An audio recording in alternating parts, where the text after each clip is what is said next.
Hello guys, my name's Fireguy and welcome to Not Hot Fire Guys, a new series column slash audio podcast, whatever you want to call it, on the Impact Asylum guys. It's Fireguy's Predictions.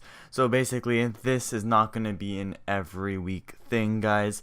Fireguy's Predictions will mostly be for major events that happen within the TNA slash GFW slash Impact slash whatever they're called nowadays, because who knows, realm of pay-per-views and stuff like that.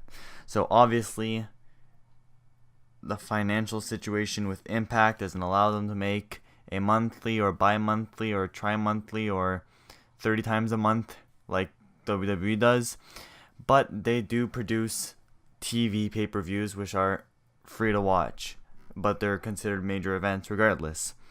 So of course, this week you guys probably guessed by now what I'm going to be predicting. It's going to be Victory Road 2017. So of course, this is the first major event in a series of many that I'll be predicting.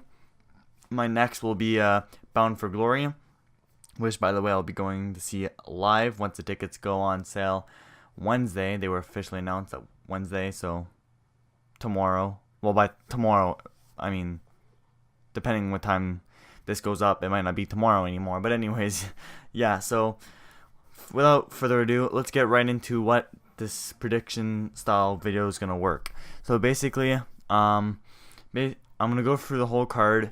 I'm basically going to give a brief overview of what happened to get to that point, who I think is going to win that match, and why. And I'll be basically giving a little bit of what I think's next for those both wrestlers, or as many wrestlers as there are involved in the match, and or if what's going to happen with the continuation of that feud or that storyline or whatever caused that match to happen. So without what? So yeah, let's hop right into this, guys. GFW, Impact, Victory Road. We have 4 matches announced thus far. We're probably gonna get maybe 1, 2 more. Who knows? It's a 2-hour show. I mean, like, they could easily fit 5 matches like properly in a show if they add like a in-ring segment and a few backstage segments, stuff like that. Then they could probably fit 5. But 6 is a bit too much, and you're gonna start rushing things, especially with some of these matches. We want them to be a bit fleshed out. You know what I mean? So let's get right into this, guys. Also, one last thing, these videos will not be as long as the Hot Fires. Obviously, there's, especially Victory Road, Bound for Glory is probably going to be a half-hour long, 40 minutes like usual. But this one, there's, like I said, only 4 matches announced. I can't speak 10 minutes about one match without you guys getting bored. I'd be bored. I mean, like, I'm not saying I could not, but I mean, like, I don't think that'd be good entertainment value, you know? So I've talked on way too long now. It's been about 3 minutes of me just babbling on. So let's get right into it, guys. Our first match, and the only one announced thus far that is not for a title, is Ali, Gail Kim, and Rosemary versus Sienna, Taryn Terrell, and Taya Valkyrie. So this match was announced last episode of Impact, the go-home show before Victory Road. Basically what led to this whole shenanigan happening in the Knockouts division was basically Rosemary and Sienna never got along in the first place, so there's already a feud set in stone there. And then Gail Kim returned. Obviously, Sienna used to feud with her before Gail Kim had her back injury. So of course the rivalry was still there. And then Ali, of course, doesn't like Sienna either, because Sienna was Maria and they were all evil and treating Ali really wrong. So after that, Taryn Terrell made her return to Impact and attacked Gail Kim. So obviously this turned Gail Kim pissed off against Sienna and Taryn Terrell. So obviously a little bit less heat between Ali and Taryn Terrell, or Rosemary and Taryn Terrell, but it's still there since it's face and heel. And then lastly, Taya Valkyrie debuted, attacking all of them. just setting the whole knockouts division on, not on fire, but like basically destroying it, getting wins over Amber Nova and Ava Story, so showing that she's a really strong competitor. So obviously they'd probably want to take her out as well because she's mean. Basically, she's very obnoxious. So this match, I really don't know who they're gonna go for this match, who they have planned to win this. So it's rare that we've seen a 6-man tag. It's rare that we see tag matches at all. Now that I think about it, in Impact, like the last few weeks, we've had a bit more with LAX and OVE and stuff like that debuting. But I mean, like we rarely get 6-man or 8-man tags, which is usually a commodity in North American wrestling. Which I'm not saying is a bad thing that Impact isn't doing, but it just makes the stipulation fresh. So it's cool to see a 6 knockouts tag right now. But like I said, I feel like there's a bigger chance that the heels are going to win this. So Sienna, Taryn Terrell, and Taya Valkyrie. For the simple fact is that Victory Road is, I wouldn't say the major pay-per-view, you know? Like, it's kind of a transition pay-per-view, if you guys catch my drift. And it's like a B-level, I guess you could say. So basically, I feel what's going to happen here is that the heels are going to win, and the feud's going to continue on from there. Because rule of thumb in wrestling is if the faces win, usually the storyline just, the feud ends there. The face won, conquered the heel, Ruha, So, basically, I think the heels are going to win. If it was logical, Taya would go over on Ali. I know lots of people still like Ali. I still like Ali. I just feel like her momentum went completely out the window. They just took too long with her character in the Maria storyline, and even though the Impact Zone was really into her for the the wedding angle, sorry, it just took too long after that for her to do anything relevant. So her steam kind of let out there, and I don't see anyone else eating the pin. Like, they could do a huge upset and get Gail Kim pinned, but we know how Impact treats Gail Kim. She's the hero and savior of everyone and everything in Impact, so I doubt that's what's going to happen. So yeah, Taya over Ali. Yet again, Rosemary too. I don't see that happening either. But for sure, if it'd be smart, Taya would get the pin over Ali. But yeah, it'd be cool. It's going to be a good continuation. Like I said, after this, what I see happening is probably a Gail Kim versus Taryn Terrell feud, just singles, like just them two. They're going to all end up splitting up their own separate ways here. A Gail Kim and Taryn Terrell feud, because Gail Kim has to deal with her past demons, Taryn Terrell.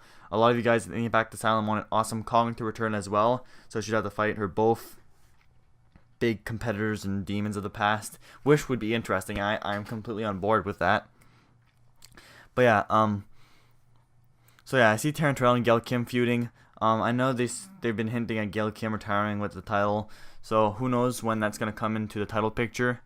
Who knows? Taryn Terrell might turn on Sienna a few weeks from now and get the title from Sienna. Who knows? Because a Gail Kim versus Taryn Terrell match, you're not gonna waste that on an Impact. That's a Bound for Glory caliber match, which they only have 6 episodes left, so they're right away after Victory Road. There's no 12 weeks, 18 weeks for the next pay-per-view like we had at the beginning of the year.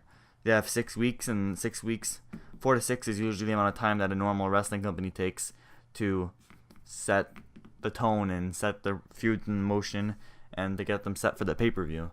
So, who knows? Gail Kim and Taryn Terrell probably going to feud, and then I don't know who Taya would feud with. She's going after the title, so I mean, like, she might as well try to go against Sienna. So maybe what happens is the heels confront each other. Whoever wins that probably would face Rosemary or Ali at Bound for Glory.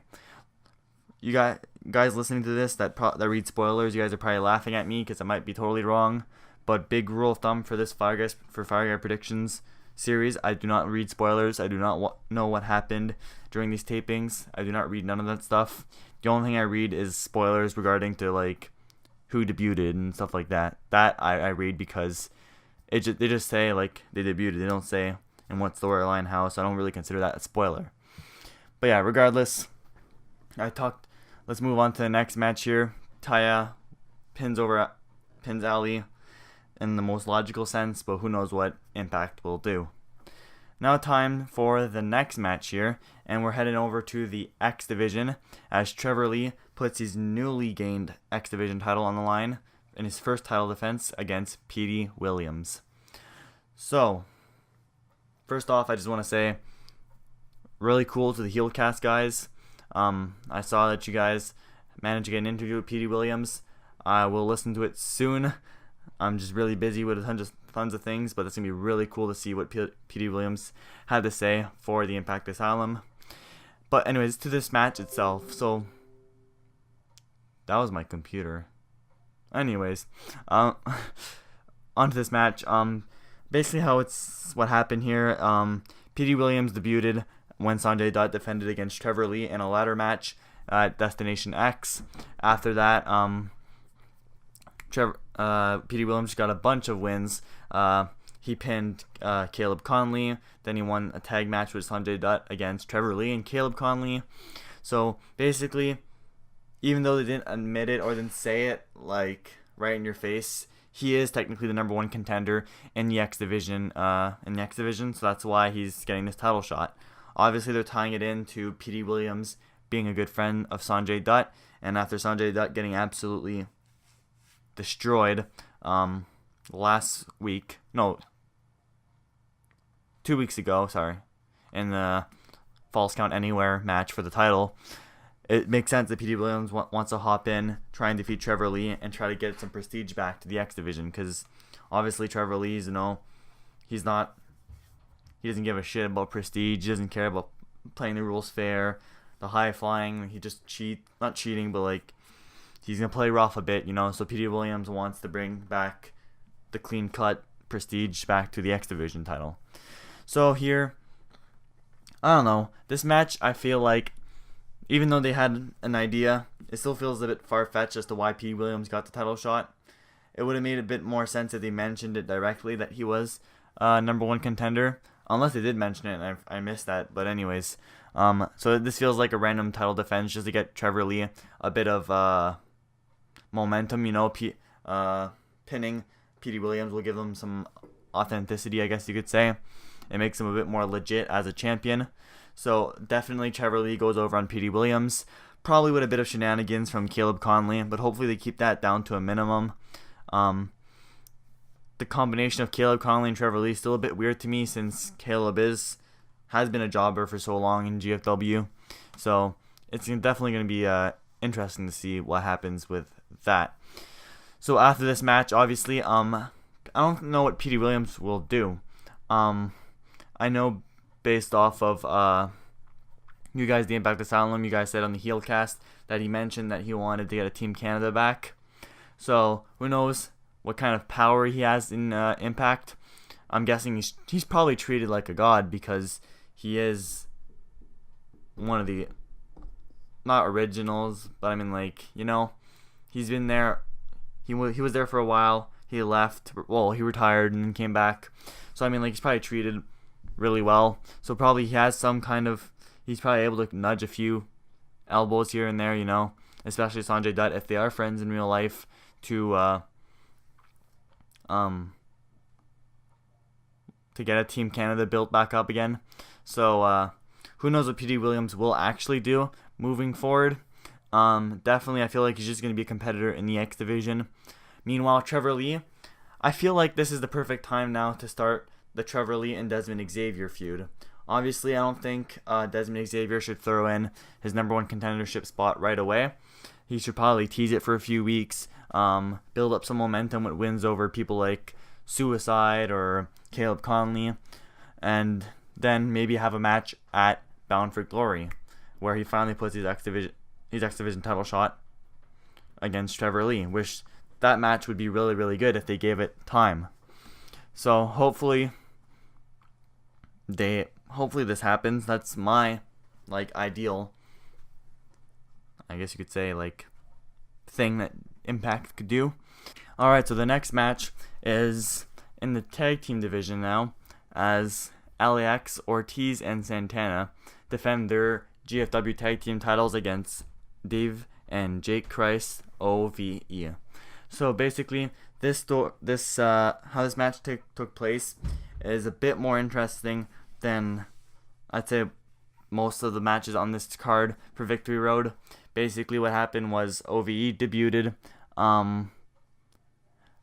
Destination X defeating two jobbers. I don't remember their names, Zachary Wentz, and I don't remember the other guy. Then after the week after, they defeated the Heat Seekers, some indie tag team that were brought in the job to them. The week after, they defeated Mario Baccara and Falaba, and now they challenged afterwards LAX to a match. Conan was like, "You want a match? Fine, do it at Tijuana, Mexico." At the Crash promotion, OVE, they're not scared of anything. Ohio versus everything. They accepted. They went down to Tijuana, Mexico. Conan hit them with a not blindside, but basically like fooled them and said, "Ha, you're in a four-way tag team match with two other teams, including two other teams plus LAX." And they sadly didn't win the titles there. They got pinned by LAX. Then the week after, they went to LAX's strip club or hideout or whatever, confronted them there yet again, said they want a title shot, and LAX gave it to them again. So the rematch basically was the rematch, because you always get a rematch after a title shot, which lots of wrestling companies have seemed to forget in recent days. But anyways, so OV is getting their rematch against LAX tonight. The one thing I don't like about this whole storyline is the fact that I feel like they jumped into it too fast, but I've already mentioned that on the Hot Fire episodes if you guys do watch the Hot Fires. But yeah, this match I feel is just another match for LAX to win. Obviously, like I said, the same logic applies here than it does for the 6 knockouts match. This is a B grade pay-per-view that leads into Bound for Glory. So basically, the heels are going to win here so that the feud continues.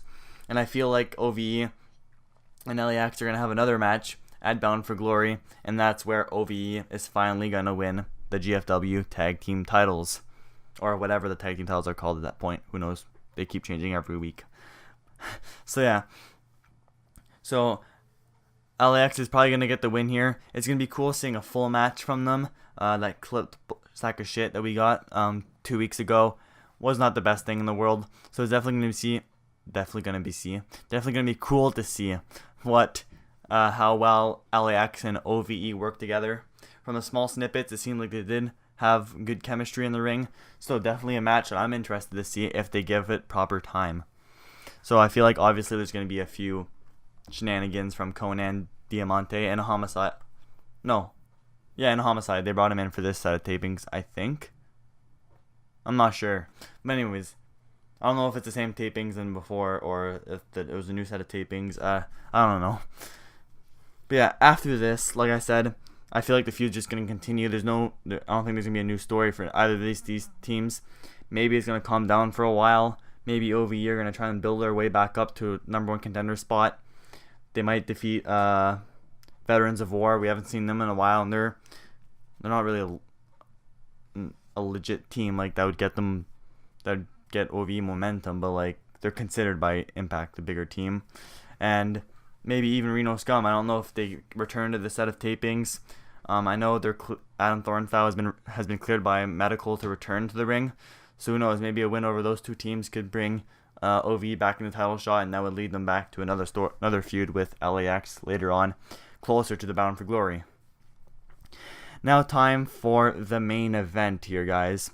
This one is probably a big match that lots of people are waiting for, and it's Johnny Impact versus Eli Drake for the Global Championship. So this match, guys, took place. Basically, Johnny Impact debuted. Was the Gauntlet for Gold the week after? Yeah, the week after Destination X. And the Gauntlet for Gold, he was the surprise entrant, even though they announced them the week before. But anyways, I think the Gauntlet for Gold was 2 weeks after Destination X. But anyways, so yeah, he was a surprise, not really surprise entrant. he sadly got eliminated and he got eliminated at the 27th position. It was between him, Eddie Edwards, and Eli Drake, and he was the first person eliminated. Not the first person, but I mean like the 28th person eliminated. Yeah, my bad. And so yeah, not 28th. What am I saying? It was only a 20-man gauntlet. 18. Sorry guys. But yeah, after that, Johnny Impact started getting mad at everyone, for no reason. Jim Cornette said, "Hey, calm your nerves. You want a number one contendership." Low-key wanted it as well because Low-key defeated James Storm and he should have been number one contender. And then Jim Cornette booked a Low-key versus Johnny Impact match for the number one contendership. Obviously, Johnny Impact won it, and then what the heck am I saying? Yeah, after that match, Chris Adonis and Eli Drake beat him down. And then the week after, he started getting mad at everyone, chasing everyone, asking where Eli Drake was when Eli Drake was in Mexico. And Johnny Impact defended his number one contendership twice that night for no reason against KM and Tejano, who he both defeated. So now he is finally going into Victory Road to face Eli Drake. Obviously, they're going these opportunities are going to be snagged from under his feet storyline here, where something's going to happen here at Victory Road where he's not going to get the title. I feel like it's either going to be big shenanigans from Chris Adonis in the match, a bunch of interference from him that's going to cost him the title, or it's going to be like a cheap roll-up with Eli Drake's pulling the tights or legs on the rope, stuff like that. So basically what I see happening here is same for the tag team match. Johnny Impact and Eli Drake are going to keep feuding afterwards, heading into the Bound for Glory season, where Johnny Impact will get his rematch against Eli Drake. So I feel like 6 weeks is enough. They cannot overkill these two fighting each other. So I feel like he can't have his rematch on Impact. I don't think they should have altercations, but they shouldn't have a booked 1v1, like set in stone match. I think that they should wait till Bound for Glory. 6 weeks. Hell, they could announce it next week after Victory Road. Johnny Impact saying, "I want my rematch at Bound for Glory." 6 weeks is a decent time. They can wait that long and they can build up to it and make people actually interested in it instead of blowing the rematch on an Impact and letting them fight 5 more times before they have another match at Bound for Glory, which would be a really boring main event. So that's all that's been announced thus far for the card at Victory Road 2017. I feel like there might be room for one more match on the card. It probably will involve. I feel like it either involve Congo Kong in some way, which is bad, or Braxton Sutter, which is less bad. So Braxton Sutter has more of a storyline heading into this. Congo Kong and Shera have been kind of feuding, but hasn't really much happening between the two, minus stare down, stuff like that, and then them having the match last week. Meanwhile, Braxton Sutter has more of a storyline happening with Ali and getting mad at everyone, being jealous, so he might have his rematch against Garza Jr. here, who knows. So this is a really good victory. This seems like a good card. One thing I want to mention was that this wasn't as properly built up as Destination X was. Destination X was super well booked, and I was super glad that Impact booked it that way. And even Slammiversary, they booked it well, and then here they did the typical 2016-2015 booking where they booked the match a week in advance, 2 weeks in advance, or even start the storyline like a week in advance of Victory Road. And we're supposed to care? It's weird. But anyways, I'll end the video off here, guys. This has been Fireguy's Predictions. If you don't agree with any of my predictions, please make sure to leave a comment down below. I'm up to discussion. We can't really debate on this since it's our opinion. But hey, you can prove me wrong once the show airs if I'm wrong on any of my predictions. So yeah, thank you for tuning in. Thank you for listening thus far.